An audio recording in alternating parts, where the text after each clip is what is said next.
you guys, thanks for checking back with us here at ClevverTV. I'm Dana Ward, and today we are hanging out with Nicole Anderson. Hey guys. Thank you for joining us. Oh, thank you so much for having me. I feel like I've been waiting for the premiere of Ravenswood for quite some time. It's finally here, October 22nd on ABC Family. Yes.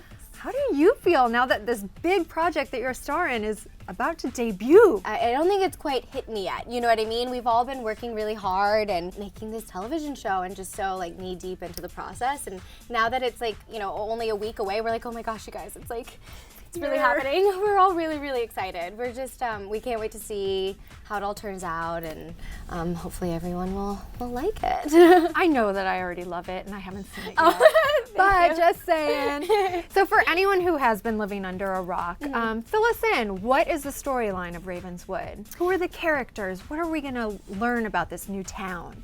Well, basically Ravenswood is a really kind of creepy, spooky, very old town. There's a lot of history there, and it follows these 5 characters who are all under this mysterious curse. Once we discover the curse, it kind of bands us all together to work with each other to kind of break this curse before it's too late. And you know, there's Miranda and Caleb who get, well, everyone knows Caleb. Yes, Tyler Blackburn from Yes. Pretty Little Liars. And they'll meet my character in the Halloween episode of Pretty Little Liars. They share a very similar past, kind of been through similar experiences, and I think that's what really develops their kinship at, you know, right off the bat. And they sort of become fast friends in that sort of way.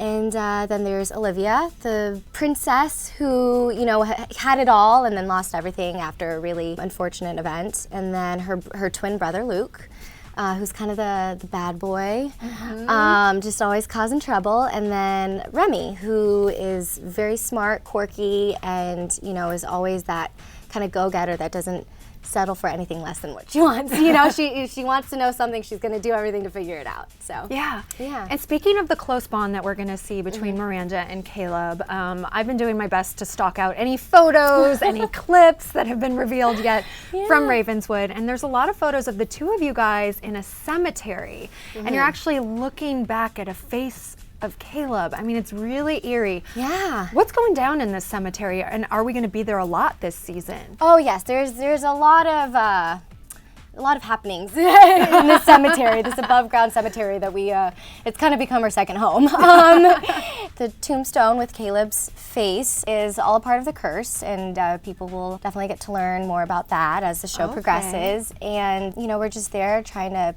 piece everything together and figure it all out, and I think that's definitely what keeps us there initially. And then at the end of the first episode, a very big event happens that I think makes our residence in Ravenswood a bit more permanent, if you will.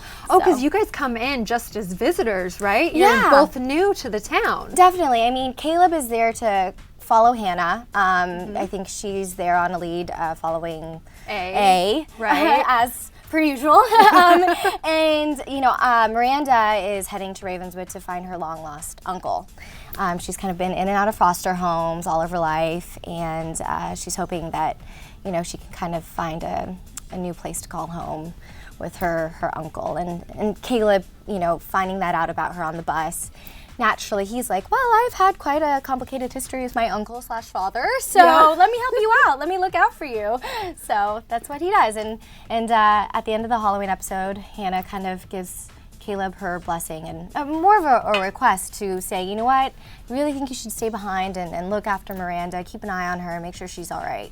So that's what he does. And speaking of your character's uncle, I mean, what we've seen so far with him, he seems like so creepy and spooky. Are we gonna see kind of like a mix of good and evil on the show? Yeah. Like you don't really know who you can trust situation? Absolutely. Definitely. I think like the writers are, you know, so great at that, especially on Pretty Little Liars. I mean, that's what they do. You know, you can never know who you can trust or, you know, who's good or who's bad. And Steven does an amazing job at kind of confusing you, like, you know, and I think Miranda's Sounds confused about as well. right. Yeah, like, you know, even Miranda's like, I don't know what to make of you. Like, you know, he comes across as the bad guy, but there's also this vulnerable side to him as well, and I would like to think that there's a reason behind everything that he does, but that hasn't even quite been figured out by any of us yet. We don't really know if he's good or bad, so I'll be finding out with all of you. Yeah, I'm sure in true ABC Family fashion, everyone's gonna be not knowing what's happening next. Like no one's gonna know except for the writers, scene by scene. Oh yes, and they love, just kind of like holding it up in front of us, like we have all of these scripts and none of you have read it yet. You don't know what you're in store for, and I'm like, give me. So something that I think is really cool about this show in particular is that you guys are shooting on location in New Orleans, which has its own history with the supernatural. And have you had any strange happenings while you've been shooting at all? Has that happened yet? Yeah, New Orleans is kind of a crazy place. Like I've heard all of these stories, and then moving down there, I'm like, oh, it'll be fine. But we're all actually a good part of the cast. It's myself, Tyler, Brittany, and Brett. We're all in this condominium, and Brett claims that he has seen a faceless lady in his apartment, and Brittany like vouches for him. She's like, I've seen it too. So it's a lot of creepy stuff. But I hope you're saying you believe that he's seen it, so that this ghost doesn't come and try to prove you wrong. I know. I'm like, I don't know. I'm just not going to acknowledge. I'm indifferent. I'm just going to stay in a safe place. I'm good. I'm neutral. Yeah. But it's also made for really great on-set pranks.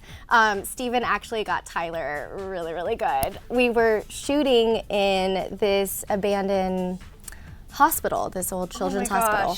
Nicole, that's so creepy. I know. What? It was really creepy. And Tyler and Steven kind of have this really great relationship that they just kind of give each other a hard time. And it's really, really funny.